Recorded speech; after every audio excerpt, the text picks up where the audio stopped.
Hey, welcome back. Starting over at 61. Oh, I haven't talked to you guys in a couple weeks. It's now Sunday, the 8th of December, so a couple more weeks before Santa comes down the old chimney. Bear Bear touch base, let you know what's going on in the world of Wade down here in Mexico. A lot of you have been reaching out through the videos and stuff and asking me, well, what led me here? What led me here? We're going to get to that in a little bit. Um, about the trials and tribulations of why I had to pull the pin, leave Canada, come to Mexico, da da da. Nothing illegal, nothing, no gunfights, no nothing, no running from the law, nothing like that. Instead of having you go back and watch, I don't know how many countless hours of YouTube video footage there is of Doe and I on our podcast prior to me doing this solo and how I got here, save you a whole heck of a lot of time. So I'll just kind of run through things as we go here. Bear with me if the emotions get better of me. Still kind of fresh. So it started in December of 2021. I was down here in Mexico. I was actually doing photographs for a wedding down here, and Doe was home. She wanted to stay home. She couldn't get away from work. She was working at a pharmacy at the time, and that just started there. And she couldn't get away through the Christmas season, so she said, "Go shoot the wedding. I'll stay home, and it'll all be good." Well, as I'm down here for the 2 weeks doing the wedding and whatnot, she's running back and forth to the doctor with all sorts of rectal issues, and the doctor's treating her for bleeding hemorrhoids and everything but what the problem was. So she was diagnosed, I forget the exact, I think it was December, I want to say 19th, and I flew home the 20th, but I think that's wrong. But it was in December, anyways. Uh, she went to the University of Alberta Hospital for a MRI, and they discovered she had colon rectal cancer. And they went in. This is the day I got home. Let's start here. Screw that. Start over.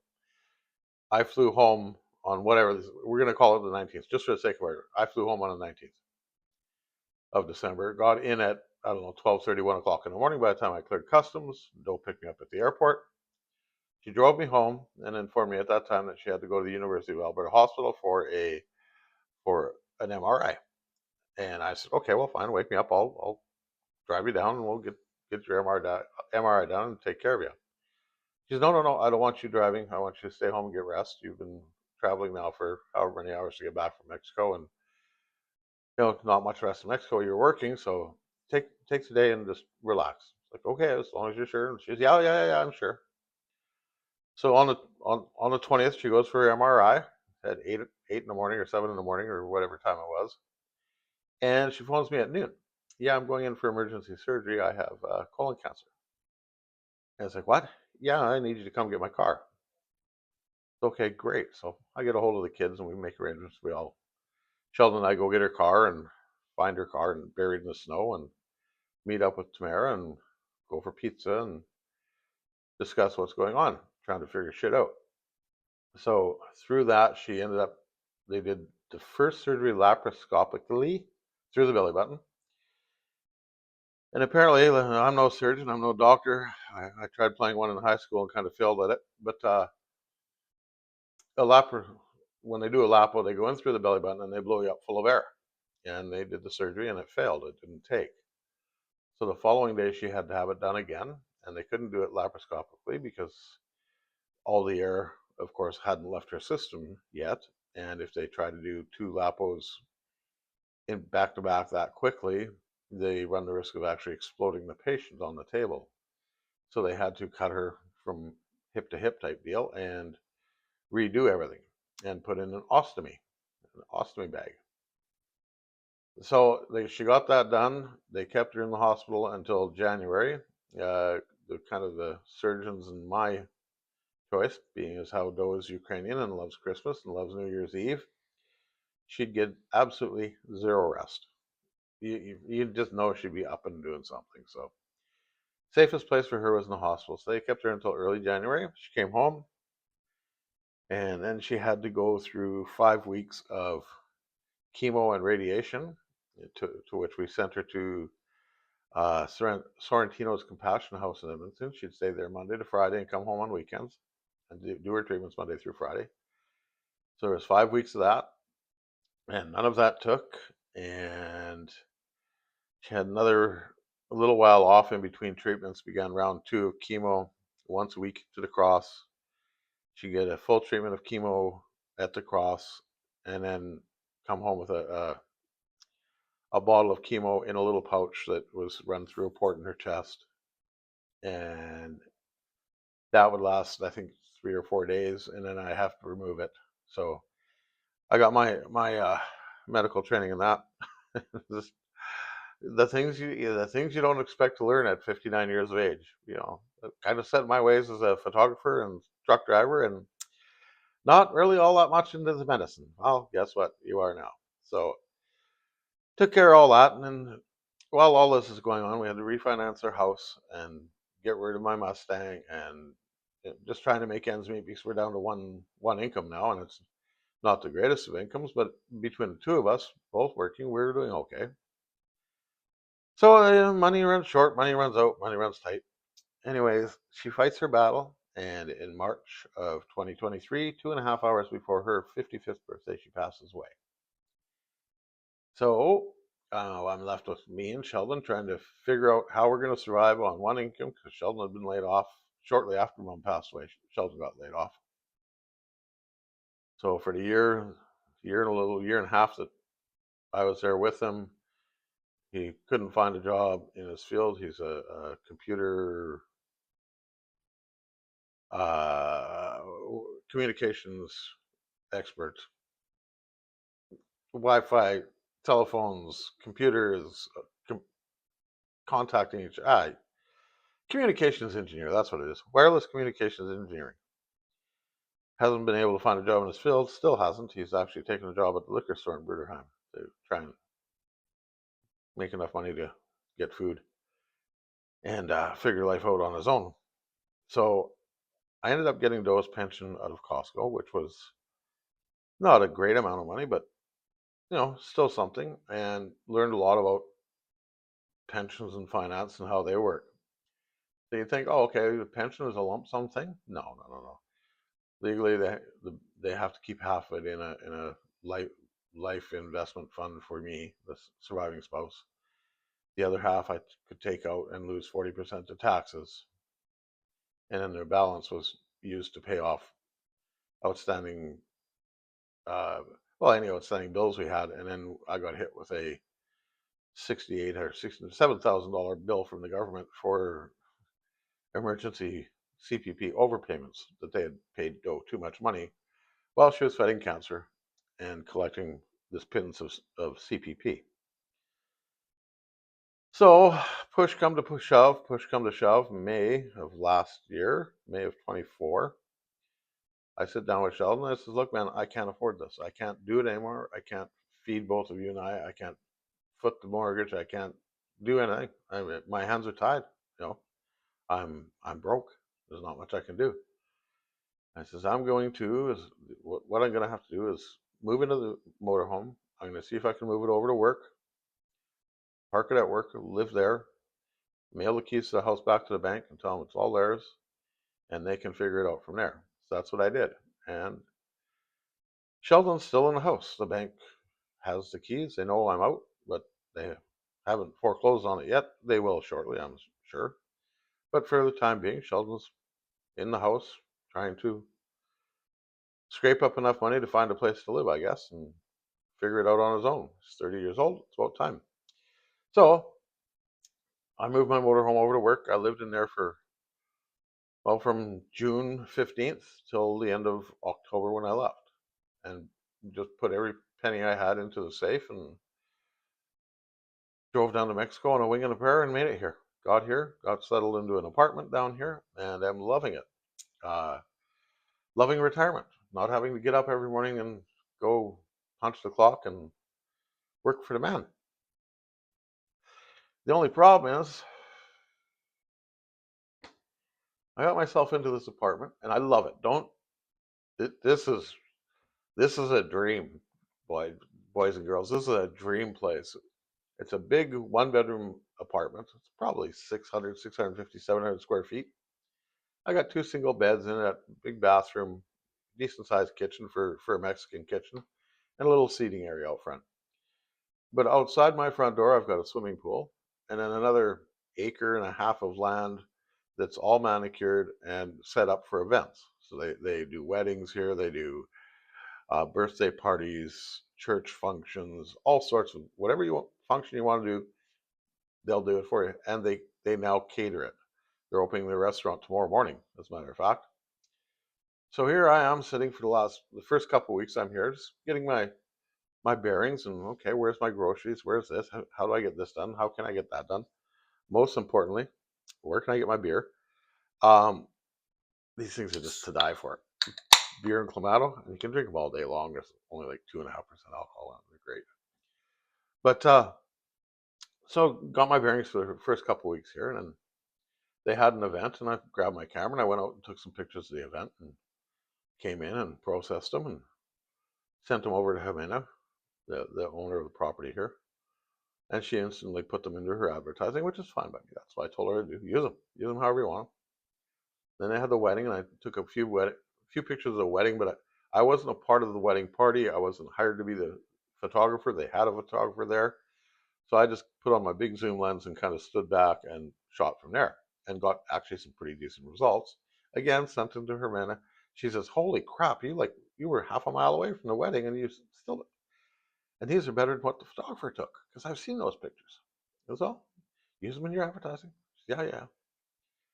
So now I've been busy helping them kind of get their menu ready for the restaurant and doing taste tests and being fed and just loving that.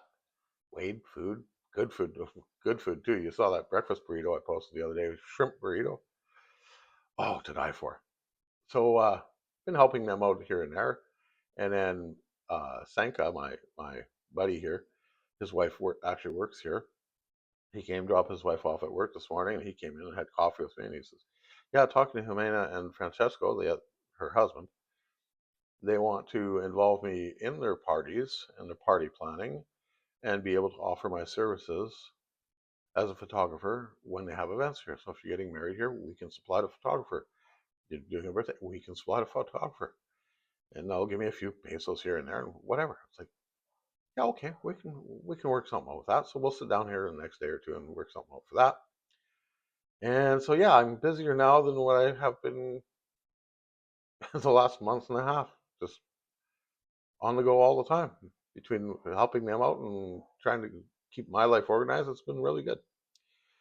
Um, Went out a couple nights ago over to buddy's David's place for dinner with Heather and Enrique, and then David, his wife Sharon, and Grandma. Grandma's 106 years old. She'll be 107 here in March. So we went there and had lobster and pork tenderloin and fruit salad and veggies. It was just phenomenal, absolutely fantastic meal. So I left there, come home, and just bummed around here the last couple of days, but keeping busy, keeping out of trouble. Too busy doing shit around here to get out there to do shit out there with. So I stay home. I don't venture very far. Kona and I go for our morning walks, and then we go for a walk in the afternoon, and we stay pretty close to home for the most part. Tomorrow we got to go to town because this is my last beer. So Kona and I got to walk to town and get some beers, and it's about, I don't know, to the Oxbow is probably 3 kilometers, 3 kilometer walk there and 3 kilometers back. But then we putz around in town. We'll stop and have a street talk or find something to do. It's always something to do around here. So we'll bum around there, and I got to find some ant stuff too while I'm there tomorrow. And I always forget to get something. Every time I go to town, it's like, I got to do this and this and this and this. And then I get to town, I get this and this and this. And I get back and I go, oh shit, I forgot to get that. And that's what I went for. So I'm going to have to start leaving myself notes because I'm forgetting shit when it comes to shopping. Everything else is good, but just shopping, I don't know, I get flustered. I hate shopping. I hate it. I hate going into stores. I hate people. I need new shoes. Nah. I'll tape these ones together. I hate shopping. So yeah, other than that, getting ready for Christmas. Bought the grandkids a couple little trinkets here. on Amazon and sent them over to mom and dad's for them. And other than that, nobody else is getting nothing, and I don't expect anything from anybody. So that's that in a nutshell, right there. And like I say, just trying to keep busy. Oh, I am keeping busy. Just yeah, surviving, doing my thing, having fun, enjoying it. Wouldn't trade it for the world. I have yet to shovel sand. Well, all of those you back there shoveling the snow, I haven't had to.